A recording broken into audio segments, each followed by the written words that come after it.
আসসালামু আলাইকুম বন্ধুগণ। আজকে আপনাদেরকে আমি দেখাবো রানী ময়নামতি প্রাসাদ। রানী ময়নামতি প্রাসাদটি হলো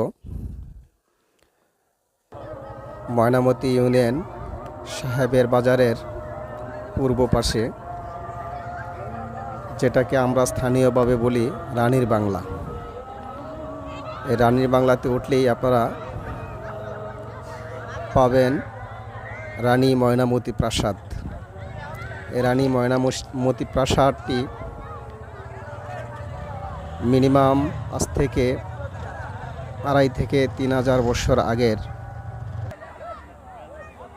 হতে পারে, আমার সঠিক জানা নেই।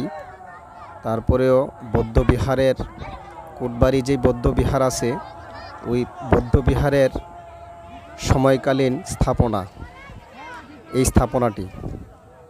এখানে একজন রানী অথবা রাজকুমারীর নাম ছিলেন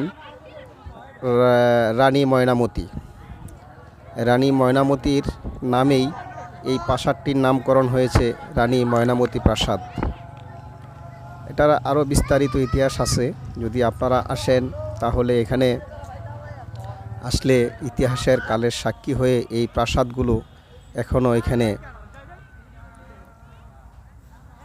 অবশিষ্ট অংশগুলো পড়ে আছে।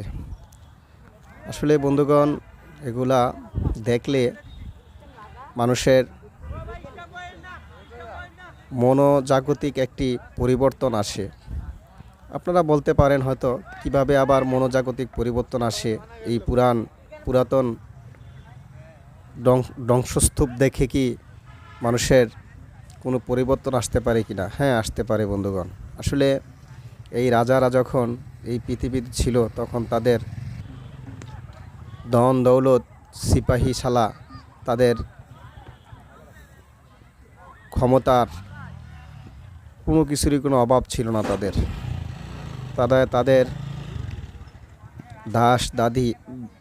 দাস দাসী যারা আসিল, এখানে কোনো কিছুরই তাদের কমতি ছিল না। কিন্তু এখন কিন্তু তারা পৃথিবীতে নাই। তাদের এত সুন্দর করে সাজানো গুছানো রাজপ্রাসাদগুলো ধ্বংসস্তূপে পরিণত হয়েছে।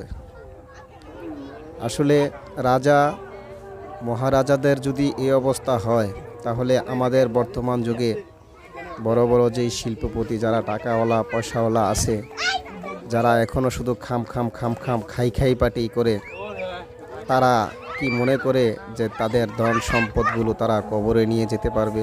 কিন্তু না। এই দেখেন, এই রাজা মহারাজাগুলো কিন্তু অনেক শক্তপোক্ত করেই এই প্রাসাদগুলো নির্মাণ করেছিল, কিন্তু এখন কালের পরিক্রমায় ধ্বংসস্তূপে পরিণত হয়েছে। কোনো কাজেই তাদের আসে নাই, এগুলা কোনো কাজেই তাদের আসে নাই। বন্ধুগণ, ওদিকে হয়তো নাই গেলাম। আপনারা রানী ময়নামতি প্রাসাদ দেখতে হলে আপনাদেরকে আসতে হবে ক্যান্টনমেন্ট, কুমিল্লা ক্যান্টনমেন্ট আসতে হবে। কুমিল্লা ক্যান্টনমেন্ট গুমতি টাওয়ারের সামনে নেমে একটি অটো নিলে অথবা একটি মিশুকে উঠলে আপনাদের বললে হবে যে আমরা ময়নামতি সাহেবের বাজার যাব। ওইখানে সাহেবের বাজারে নেমে আপনারা দেখবেন যে পূব দিকে একটি রোড আছে। এই রোডের মাথায় প্রথম যে একটি সাইনবোর্ড দেখেছিলেন রানী ময়নামতি প্রাসাদ, এই প্রাসাদে ওঠার রাস্তাটার ভিতরেই সামনে লাগানো আছে। এখানে একটু উপরের দিকে উঠলেই আপনারা পাবেন রানী ময়নামতি প্রাসাদ। আসাটা খুবই সহজ, তবে আসলে আপনাদের অনেক ভালো লাগবে। অনেক সুন্দর একটি জায়গা। আমি আপনাদেরকে ভালোভাবে ভিডিও করে পুরাটা তো দেখাতে পারি নাই, যতটুকু সম্ভব উল্লেখযোগ্য জায়গাগুলো আমি ভিডিও করে আপনাদেরকে দেখালাম। তবে এই পুরাতন এই প্রাসাদগুলো দেখলে আপনাদের কাছে অনেক ভালো লাগবে। আপনাদের মন মানসিকতা অনেক কিছু আপনারা জানতে পারবেন, এমনকি আপনাদের ইতিহাস সম্বন্ধে একটা ধারণা হবে। বন্ধুগণ, এখানে এসে আপনারা একটা প্রাকৃতিক সুন্দর একটি পরিবেশ দেখবেন, গাছ গাছালি, মানে অপূর্ব একটি পরিবেশ। এই পরিবেশটাই আপনাদের মন অনেকটা ভালো হয়ে যাবে। এই দেখেন, এগুলো হচ্ছে প্রাসাদের এক একটা মানে ওয়াল, যেই দেওয়ালগুলো ছিল অনেক চওড়া। দেখেন কত শক্তপোক্ত করে তারা এই প্রাসাদগুলো নির্মাণ করেছিল। এগুলা কিন্তু আপনার সাইডে যে প্রাসাদের যে সাইড বাউন্ডারি, এই সাইড বাউন্ডারির যেই এই দেওয়ালটা ছিল, এই দেওয়ালগুলা এতটুকু চওড়া ছিল, এক একটা বিশাল চওড়া।